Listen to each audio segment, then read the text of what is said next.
சவன்னாவின் சிங்கமும் மழையின் இரகசியமும்.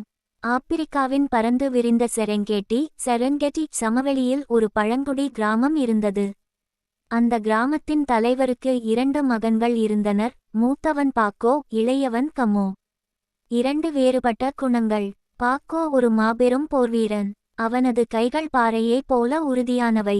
அவன் எப்போதும் தன் கையில் ஒரு பெரிய ஈட்டியை வைத்திருப்பான். வலிமை உள்ளவனே இந்த நிலத்தை ஆளத் தகுதியானவன் என்பது அவனது கொள்கை. கமோ இதற்கு நேர்மாறானவன். அவன் அதிக நேரம் காட்டின் ஓசைகளை கேட்பதிலும் விலங்குகளின் காலடித்தடங்களை ஆராய்வதிலும் செலவிடுவான். காட்டில் உள்ள செடி கொடிகளின் மருத்துவ குணங்களை அவன் நன்கு அறிந்திருந்தான். பாக்கோ அவனை பார்த்து, நீ ஒரு கோழை, காட்டை நேசிப்பவன் காட்டில் வாழ முடியாது, அதை அடக்குபவனே வாழ முடியும் என்று அடிக்கடி கேலி செய்வான். கிராமத்திற்கு வந்த சோதனை. ஒரு ஆண்டு ஆப்பிரிக்காவின் அந்த பகுதியில் கடும் வறட்சி ஏற்பட்டது. ஆறுகள் காய்ந்து போயின, கால்நடைகள் மடிந்தன. கிராமத்து பெரியவர் ஒரு இரகசியத்தை சொன்னார். தொலைவில் உள்ள மழை மலை ரெயின் மவுண்டன் உச்சியில் ஒரு புனித நீரூற்று உள்ளது. அங்கிருந்த புனித நீரை எடுத்து வந்து நம் நிலத்தில் தெளித்தால் மட்டுமே மழை மேகங்கள் திரளும். மலைக்குச் செல்லும் பாதை மிகவும் ஆபத்தானது. அங்கு ஆப்பிரிக்காவின் கொடிய விலங்குகளும் அடர்ந்த முச்செடிகளும் நிறைந்திருந்தன. பாக்கோவும் கமோவும் அந்த புனித நீரை தேடி புறப்பட்டனர். கர்வத்தின் வீழ்ச்சி. பயணத்தின் பாதியில் ஒரு பெரிய ஆப்பிரிக்க சிங்கம் அவர்களின் பாதையை மறித்தது. பாக்கோ உடனே தன் ஈட்டியை ஓங்கினான். இந்தச் சிங்கத்தை கொன்று என் வீரத்தை நிலைநாட்டுகிறேன் என்று கர்ஜித்தான்.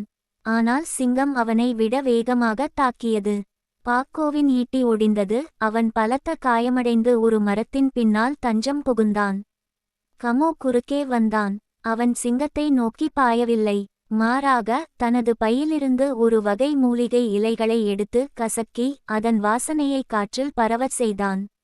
அந்த வாசனை சிங்கத்தை அமைதிப்படுத்தியது. மேலும் சிங்கத்தின் காலில் ஒரு பெரிய முள் குத்தியிருப்பதை கமோ கவனித்தான். அவன் மெதுவாகச் சென்று அந்த முள்ளை அகற்றினான். வலி நீங்கிய சிங்கம் அவர்களை தாக்காமல் அங்கிருந்து விலகிச் சென்றது. பாக்கோ ஆச்சரியத்துடன் பார்த்தான். வலிமையால் வெல்ல முடியாததை உன் கருணை வென்றுவிட்டது என்று முணுமுணுத்தான். மலையுச்சியில் கண்ட உண்மை. கடைசியாக அவர்கள் மலை உச்சியை அடைந்தனர். அங்கு நீரூற்று ஒரு பெரிய பாறைக்கு அடியில் இருந்தது. அந்த பாறையை நகர்த்த பெரும் பலம் தேவைப்பட்டது. கமோ எவ்வளவு முயன்றும் பாறையை அசைக்க முடியவில்லை. இப்போது பாக்கோ முன்வந்தான். காயம் அடைந்திருந்தாலும் தனது முழு வலிமையையும் திரட்டி அந்த பாறையை தள்ளினான். பாறை நகர்ந்தது. உள்ளிருந்து தெளிந்த நீர் பீரிட்டு வந்தது. ஒரு முழுமையான வெற்றி. அவர்கள் நீருடன் கிராமத்திற்கு திரும்பினர். நிலத்தில் நீரை தெளித்ததும் வானம் இருண்டது. மழை பெய்யத் தொடங்கியது. கிராம மக்கள் இருவரையும் பாராட்டினர். பாக்கோ சொன்னான், மக்களே, கமோவின் அறிவும் கருணையும் இல்லையென்றால் நான் சிங்கத்திற்கு இரையாகியிருப்பேன். என் பலம் இல்லையென்றால் எங்களால் நீரூற்றை திறந்திருக்க முடியாது. வாழ்க்கைக்கு இரண்டுமே தேவை. அன்று முதல் பாக்கோவும் கமோவும் இணைந்து கிராமத்தை வழிநடத்தினர். ஒருவனுக்கு தெரியாததை மற்றவன் ஈடுகட்டினான். கதையின் நீதி. வெறும் உடல் பலமோ அல்லது வெறும் அறிவு திறனோ மட்டும் ஒருவனை முழுமையாக்காது. அறிவும் பலமும் கருணையும் இணைந்து செயல்படும் போதே மிகப்பெரிய தடைகளையும் வெல்ல முடியும்.